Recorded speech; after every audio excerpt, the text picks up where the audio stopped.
Il y a quelques jours, j'ai vécu une expérience qui m'a en même temps profondément choqué et attristé. Et c'est ce qui m'a donné envie de réaliser cette vidéo. C'était le week-end de Pâques et je n'avais rien de particulier à faire. Le ciel était gris, il pouvait se mettre à pleuvoir à n'importe quel moment et je me suis dit, tu seras bien mieux en restant chez toi tranquillement à la maison. Et c'est là que je me suis souvenu que cela faisait plusieurs mois que je me disais, plus ou moins régulièrement, il faudrait que tu ailles sur Internet et puis explorer, découvrir un petit peu ce qui se fait à propos de l'hypnose ericksonienne, par respect vis-à-vis de tes étudiants, pour être à jour aussi par rapport à ce que tes étudiants connaissent de l'hypnose. Va voir ce qui se fait sur YouTube ou sur Internet à propos de l'hypnose ericksonienne. Bon, je vais naturellement sur YouTube, un peu comme tout le monde, je lis des blogs sur Internet, donc c'est un outil que j'utilise beaucoup, et lorsque je vais sur ces outils, sur ces plateformes, c'est davantage pour nourrir ma curiosité sur d'autres domaines. Cela fait maintenant 25 ans que je suis formé à l'hypnose ericksonienne, que je suis hypnothérapeute. Depuis 2007, j'enseigne l'hypnose thérapeutique et l'hypnose ericksonienne, et lorsque je souhaite me documenter, je vais plutôt voir d'autres vidéos sur d'autres sujets, comme par exemple les neurosciences, ou la créativité, ou les dernières recherches dans les liens avec l'état modifié de conscience, les méditations, etc. C'est bien évidemment en lien avec mon métier, et en même temps ce n'est pas directement consacré à l'hypnose ericksonienne. Donc je m'installe tranquillement, je prends mon écran, j'ouvre YouTube, et je commence à chercher hypnose ericksonienne. Et je parcours les vidéos qui me sont proposées. 1, 2, 5. La 5e vidéo, là, je commence à me dire je n'y comprends rien. Et en même temps, je continue. Et au bout de 8, 10 vidéos, je me dis mais comment est-ce possible ? Toutes ces vidéos ont résumé l'hypnose ericksonienne à une boîte à outils. Une boîte à outils dans laquelle il y a des protocoles, des trucs et astuces de communication, des principes de relation, de synchronisation. C'est comme si ce n'était plus qu'une boîte à outils. Une boîte à outils froide, sans aucun cœur, sans aucune émotivité. L'être humain n'est tout juste évoqué que comme l'objet nécessaire pour pouvoir pratiquer. Il n'y a plus aucune importance accordée à la relation, il n'y a plus aucune importance accordée à l'écoute, à l'empathie, à la compassion. Et moi, je suis choqué parce que ce n'est pas ce que j'ai appris. Lorsque j'ai appris l'hypnose ericksonienne il y a 25 ans, je me suis formé avec d'anciens élèves de Milton Erickson. Ernest Rossi, Stephen Gilligan, Bill O'Hanlon, et tous me disaient la même chose. L'importance dans l'hypnose ericksonienne, c'est la relation. C'est l'écoute, c'est ce lien que l'on va construire avec son client ou son patient. Et c'est le lien qui va être comme le moteur du changement. Sans le lien, sans la relation, sans cette dimension profondément humaine, il ne va rien se passer. Moi, c'est comme ça que j'ai appris l'hypnose ericksonienne. Et c'est la raison pour laquelle ça m'a passionné, parce qu'il y avait cette dimension profondément humaniste, respectueuse, curieuse de l'être humain. Et lorsque je suis tombé sur ces vidéos, je n'ai rien compris. Je n'ai absolument rien compris. Face à ce constat, je me suis dit, quoi faire ? Est-ce que je continue mon petit bonhomme de chemin ? Je fais comme si je n'avais pas vu, j'oublie tout cela, je reste avec ma vision, je reste avec ma représentation, avec mes valeurs en lien avec l'hypnose ericksonienne ? Et puis je continue à enseigner, et puis mes étudiants apprendront l'hypnose comme moi je l'ai appris, en intégrant les dimensions humaines, relationnelles, l'écoute, la créativité, et puis le reste je laisse aller. Ou est-ce que j'essaye de faire quelque chose, en tout cas j'essaye de faire entendre une voix différente à propos de l'hypnose, de faire entendre une voix qui parle de l'hypnose comme quelque chose de profondément respectueux et humain. Et j'ai choisi de faire entendre ma voix. J'ai choisi d'apporter ma modeste contribution, de façon à pouvoir offrir à l'univers, au monde, à YouTube, le fait que l'hypnose, ça peut être plus que simplement des trucs, des astuces, des outils ou des techniques. Ce qu'il est important de savoir, et qui est souvent pas mentionné dans beaucoup d'ouvrages ou dans beaucoup de vidéos sur l'hypnose ericksonienne et sur Milton Erickson, c'est que Milton Erickson, de 1929 à 1948, a pratiqué en tant que psychiatre, puisqu'il était médecin psychiatre, a pratiqué en tant que psychiatre dans le milieu de la psychiatrie hospitalière. Donc on est dans un milieu qui est particulièrement froid, parfois même violent. Et c'est dans cet univers exigeant, parfois violent, que Milton Erickson développe son approche thérapeutique et réinvente l'hypnose. À l'époque, l'hypnose est ce qu'on appelle aujourd'hui l'hypnose classique ou l'hypnose hellmanienne, une forme d'hypnose pour le plus souvent autoritaire, directive, où l'hypnothérapeute ou l'hypnotiseur va dire « Vous entendez le son de ma voix, et alors que vous entendez le son de ma voix, vos yeux fixent mes yeux, et vous vous endormez profondément, profondément, profondément. » On a tous entendu ce genre de discours. Ça, c'est typiquement du discours d'hypnose classique ou d'hypnose hellmanienne. On va avoir une communication qui est très directive. Et Milton Erickson s'est rendu compte que dans les milieux où il travaillait, dans le milieu de la psychiatrie, cette forme de communication, le plus souvent, ne fonctionnait pas. Il était également animé par le souhait, en tout cas l'espoir, de pouvoir comme réinventer l'accompagnement thérapeutique, réinventer la relation entre le malade, le patient et le médecin. Et il a développé ce qu'on appelle aujourd'hui les 3 principes de l'approche ericksonienne. Ces 3 principes, c'est le sujet de la vidéo. Ces 3 principes, ce sont comme les 3 fondements qui forment le cœur de l'approche et de l'hypnose ericksonienne. Et c'est à partir de ces fondements, c'est à partir de ces 3 principes que par la suite, Erickson a réfléchi, a repensé le mode de communication et donc a comme inventé, créé les outils, les techniques qu'on retrouve dans la boîte à outils. Mais pour lui, ces outils, ces techniques, ils sont reliés à ces fondements, ils sont reliés à cette approche. Ces fondements, cette approche, c'est comme le cœur de sa vision de l'accompagnement thérapeutique. Et les outils, ils sont là pour mettre en œuvre ces fondements et ces principes. Malheureusement, si, comme aujourd'hui, en tout cas sur la base de ce que j'ai vu sur Internet, on ne garde que les outils et on perd les fondements, eh bien, on va complètement dénaturer l'hypnose ericksonienne et en effet, à partir de ce moment-là, c'est une technique qui devient complètement froide et sans aucune humanité, parce que ce ne sont plus que des outils. Et c'est évident que quand un outil n'est plus qu'un outil, et que cet outil, il n'est pas relié à quelque chose de plus grand ou de plus vaste, eh bien, cet outil perd toute sa notion, toutes ses dimensions humaines.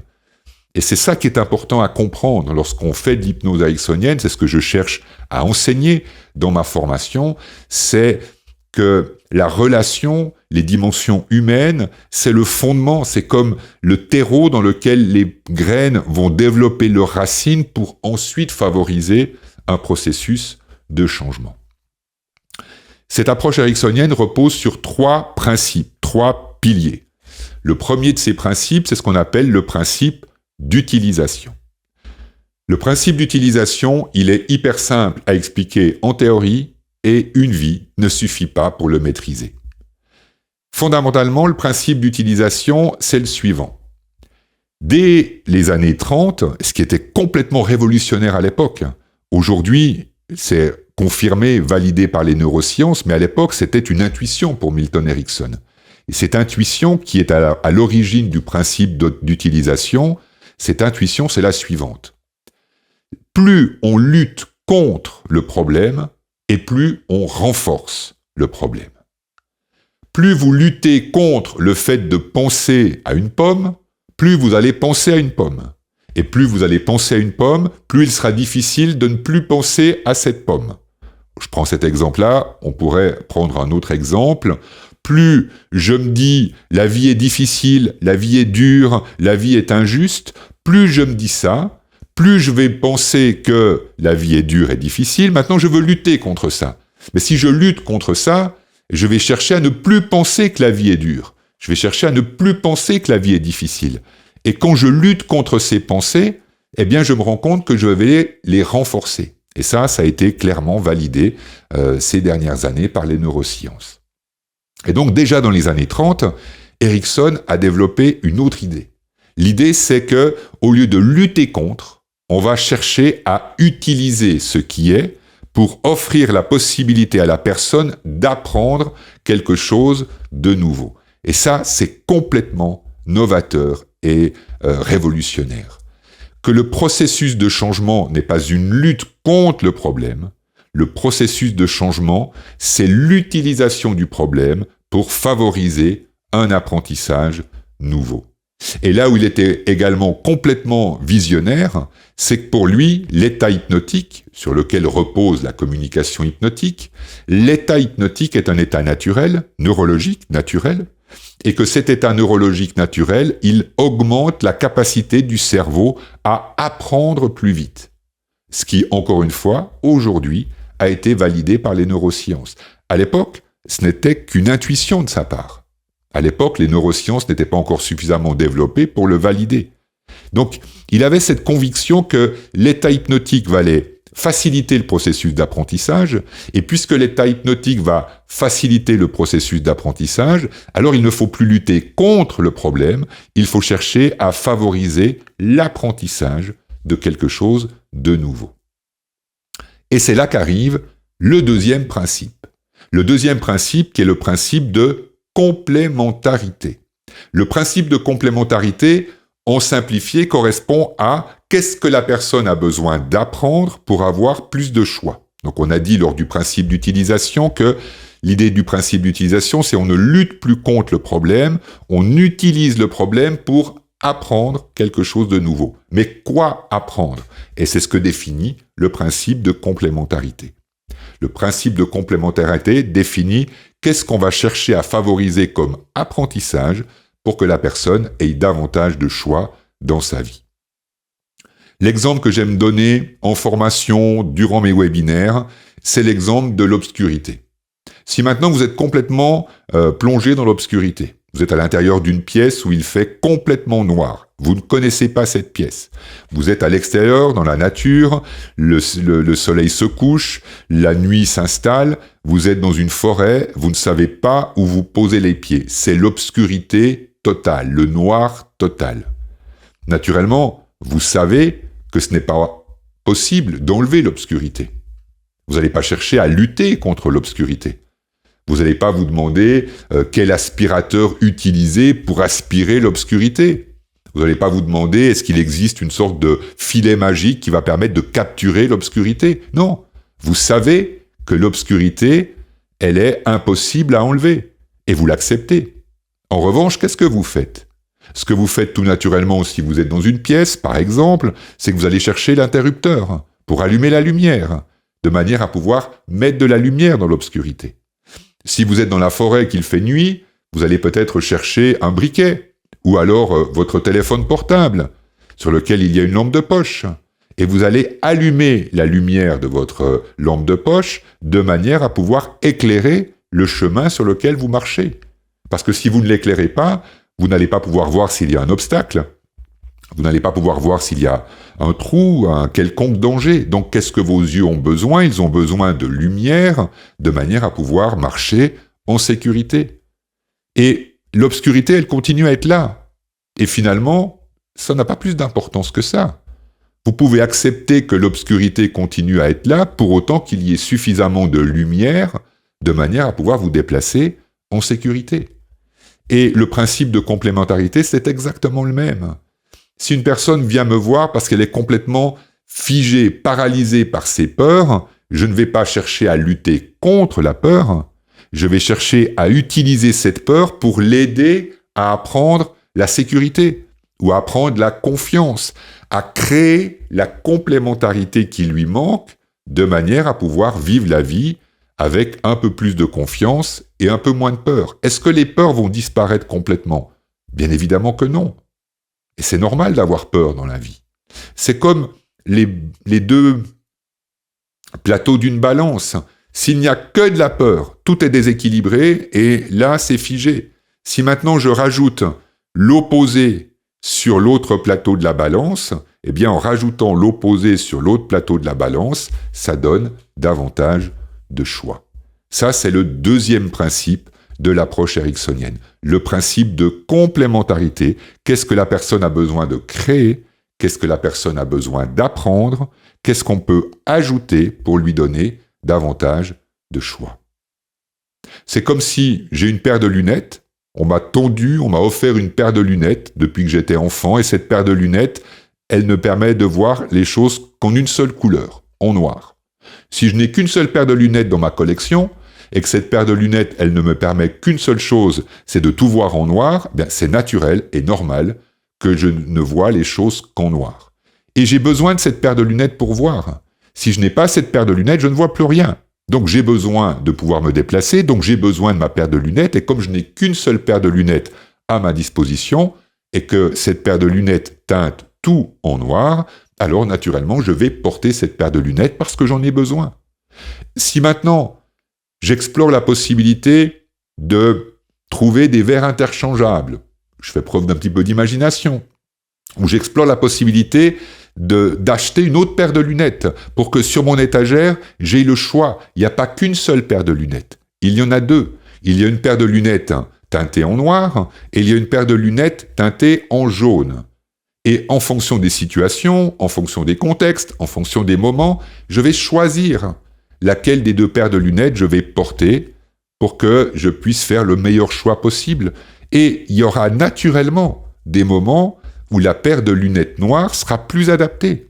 Je ne vais pas complètement l'oublier, je ne vais pas complètement la jeter parce qu'elle a une utilité dans certains contextes, dans certaines situations.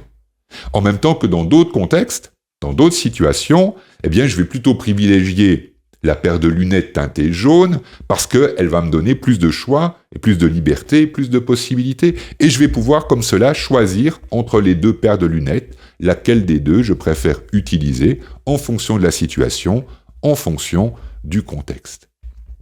Donc on a le principe d'utilisation, le principe de complémentarité, et le troisième principe, c'est ce qu'on appelle le principe d'orientation vers la solution, qui est assez naturellement la continuité des deux premiers.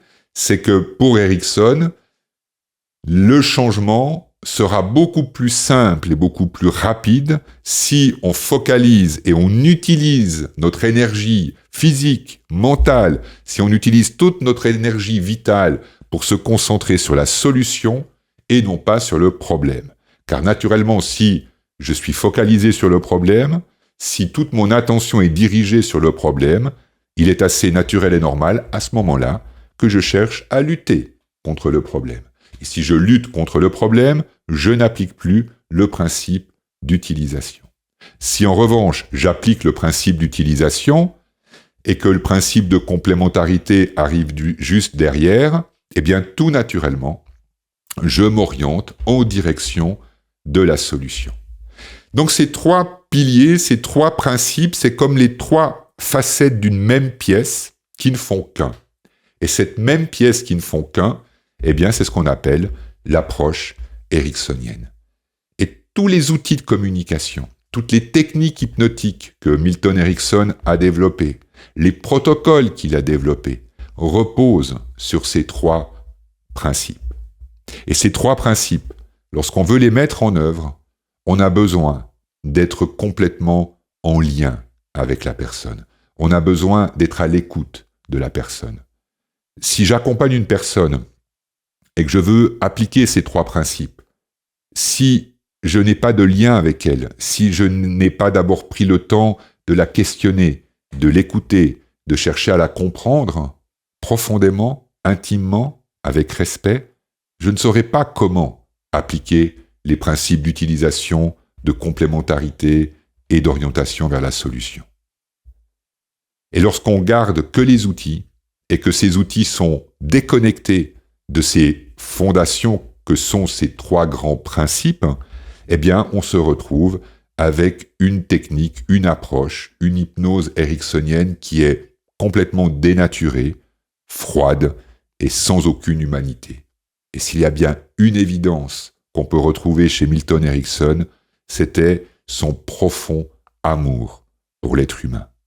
Et lorsqu'il accompagnait une personne, il y avait bien plus que simplement de la technique. Et je me réjouis de vous retrouver dans les prochaines vidéos pour continuer à explorer l'hypnose ericksonienne sous un angle différent, qui est l'angle de l'humanité et de la relation entre les êtres humains. Merci de m'avoir écouté jusque-là. Si ça vous a plu, n'hésitez pas à vous abonner, à mettre un pouce et tous les commentaires sont les bienvenus. Merci et prenez bien soin de vous.